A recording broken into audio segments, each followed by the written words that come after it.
Listen, I need y'all to stop what you're doing right now, because what I'm about to tell you has me genuinely concerned about how this offseason is about to play out. And before we dive into this madness, make sure you hit that subscribe button, because here at Blue and Silver Nation, we don't miss a single Cowboys update, and trust me, you're going to want to be here for everything that's coming next. So here's the situation. Brandon Aubrey, our Pro Bowl kicker, the guy who has been absolutely automatic for us, the man we call Butter because everything he kicks is smooth, has reportedly turned down what sources are describing as a league-leading offer from the Dallas Cowboys. Yeah, you heard that right. The Cowboys apparently put a deal on the table that would have made him the highest-paid kicker in the NFL, and he said no thanks. And the crazy part is, this isn't just about a few $100,000. We're talking about a massive gap between what Dallas offered and what his camp is demanding. According to one report, the Cowboys came to the table with an offer exceeding the current league high of $6.4 million per year, which is what Kansas City pays Harrison Butker, and let's be real, Butker has a Super Bowl ring on his finger, so that's not an insignificant comparison. But here's what nobody is talking about. Aubrey's agent, who happens to be the same agent that represents Dak Prescott, is reportedly pushing for a deal closer to $10 million per season. $10 million. For a kicker. Now look, I love Brandon Aubrey and everything he's done for this franchise, but we need to have a real conversation about what's happening here, because this situation is getting complicated fast. Let me give you some context on why this matters so much right now. The Cowboys are heading into one of the most critical off-seasons in recent memory. We've got major decisions to make at multiple positions. There's the George Pickens situation, which honestly keeps me up at night. We just brought in Javon Williams, who by the way reportedly took a team-friendly deal to come to Dallas. And now we've got our kicker essentially saying that $6+ million a year isn't enough. Do you see the problem here? This is about more than just one player's contract. This is about setting a precedent for how this organization handles negotiations moving forward. Now let me be absolutely clear about something, because I don't want anyone twisting my words. Brandon Aubrey is a phenomenal kicker. The numbers speak for themselves. He's been named to the Pro Bowl in each of his first 3 seasons, which is ridiculous when you think about it. He's connected on 6 field goals from 60 yards or longer, which is the most in NFL history. His career accuracy is elite, and he's won us games that we had no business winning. That 65-yard bomb he hit? Legendary. So when I sit here and question what's happening with these negotiations, it's not because I don't appreciate what he brings to the table. But here's where I have to keep it real with y'all. As much as I love having a weapon like Aubrey on this roster, there were some cracks that started to show toward the end of last season that we need to acknowledge. He went 11 for 17 on attempts from 50 yards or longer. That means he missed 6 kicks from that range. 6. Now some of y'all are going to say, well, those are tough kicks, and you're right, they are. But when you're asking for record-setting money, you better be hitting at a record-setting clip, and those misses came at crucial moments. And here's something that's been bothering me that I think we need to discuss as a fan base. Did we become too reliant on Aubrey's leg? Think about it. How many times did it feel like the offensive game plan was basically get it close enough and let Brandon handle it? That mentality is dangerous. Championship teams don't strategize around getting into field goal range. They strategize around putting the ball in the end zone. When you've got a kicker who can hit from 60+ yards, it almost becomes a crutch. And I started to notice our aggression diminishing because of it. We should be trying to score touchdowns, not settling for 3 points because we've got a great kicker. That's a loser's mentality, and the Dallas Cowboys should never think that way. Now let's talk about what the Cowboys can actually do here, because this is where it gets interesting. Aubrey is set to become a restricted free agent, which gives Dallas some options.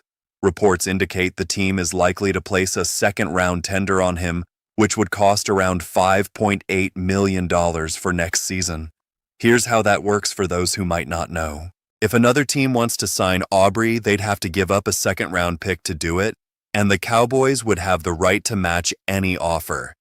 Given that Aubrey entered the league as an undrafted free agent, this is actually a pretty strong position for Dallas to be in. But wait, it gets even more calculated than that. If the Cowboys use this tender for 2026, they could then slap the franchise tag on him in 2027, which would effectively keep him locked up for 2 more years without having to commit to a long-term deal. Is it ideal? No. But is it smart business? Absolutely.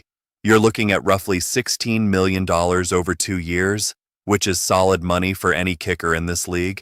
And here's the thing that Aubrey and his agent need to understand. The Cowboys will not be held hostage by a kicker. I'm sorry, but that's just the reality. This organization has too many other priorities to let a special teams player dictate the direction of the offseason. We need to get the George Pickens extension figured out, and Stephen Jones talking about potentially using the franchise tag on him has me worried.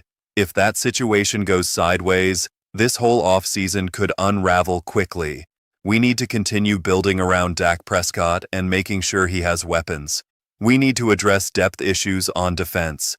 These are the priorities, and as good as Aubrey is, he cannot come before any of that.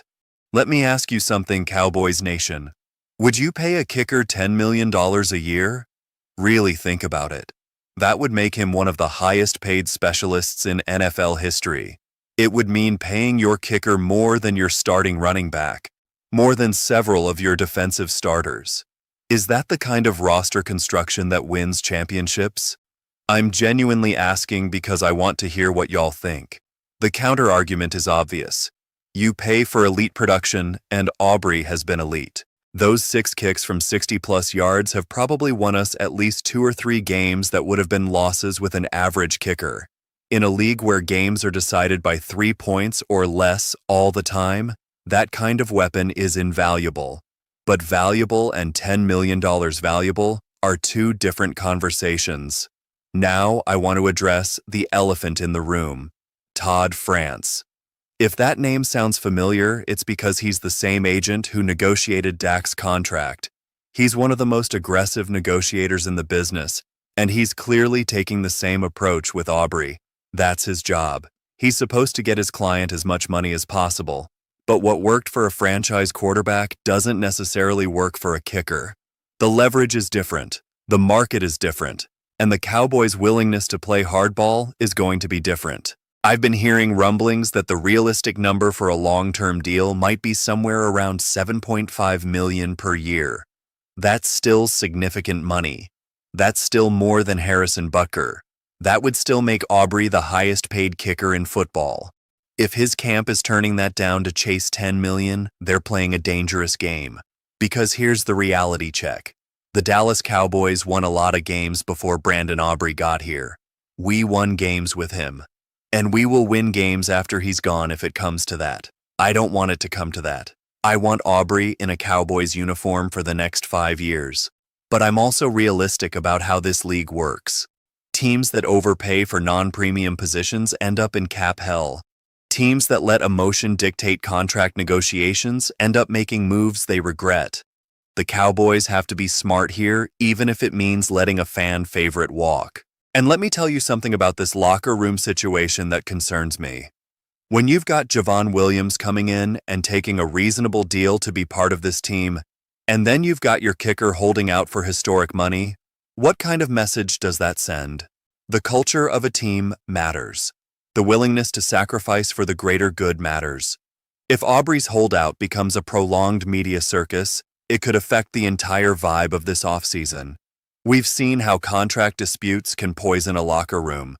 We've seen how one player's demands can create resentment among teammates who took less money to stay. I'm not saying that's happening here, but it's something the front office has to consider. Stephen Jones addressed this situation recently, and in typical Jones fashion, he was measured but honest. He acknowledged that negotiations have been ongoing since last season, but they haven't been able to reach an agreement. He said they'd love to get it done but couldn't get into specifics.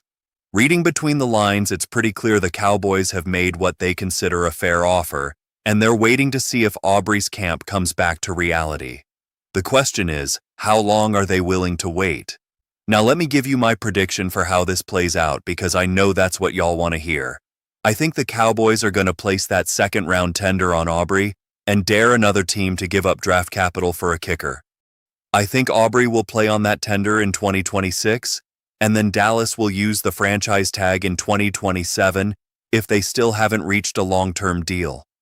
Meanwhile, I think the front office will start looking at kickers in the draft and in free agency, not because they want to replace Aubrey, but because they need to have a contingency plan.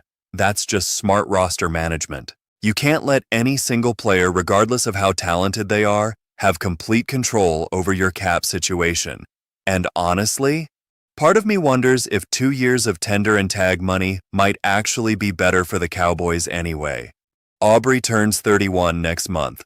By the time a long-term deal would kick in, he'd be in his early 30s. Kickers can play into their late 30s, sure, but you're essentially betting on him maintaining this elite level for another 6 or 7 years. That's a lot of risk to take on for a record-setting contract. But here's what I keep coming back to. We're spending all this energy talking about the kicker when there are so much bigger issues to address. The George Pickens situation is legitimately keeping me up at night. If we don't get that extension done and he hits the market, or worse, if we have to tag him and he's unhappy about it, this offense is going to have problems. That's where my focus is. That's where the Cowboys' focus should be. Aubrey is important, but he's not the priority. Now, I want to end this with something positive because I know I've been going hard on this situation. Brandon Aubrey has been a gift to this franchise. Walking into a job as an undrafted free agent and becoming the best kicker in football within 3 years is remarkable. The memories he's given us, the game-winning kicks, the 60-yard bombs that had us jumping out of our seats, those don't go away regardless of how these negotiations end. I want him here. I think most Cowboys fans want him here. But we also understand that building a championship roster requires tough decisions. If Aubrey wants to be part of something special in Dallas, he needs to understand that being part of something special sometimes means taking a little less to make the team better overall. Javon Williams understood that. Other players have understood that. The question is whether Aubrey and his agent will understand it too. All right, Cowboys Nation, that's where we're at with this Brandon Aubrey situation. It's complicated, it's frustrating, and honestly, I'm already tired of talking about it. But it's important, and we're going to keep covering it as it develops. If you made it this far, drop a comment and let me know where you stand on this. Would you pay Aubrey $10 million a year? Would you let him walk and find a cheaper option? Or do you think the tender and tag approach is the right move? I genuinely want to know what the Blue and Silver Nation thinks. And if you're not already subscribed, what are you waiting for?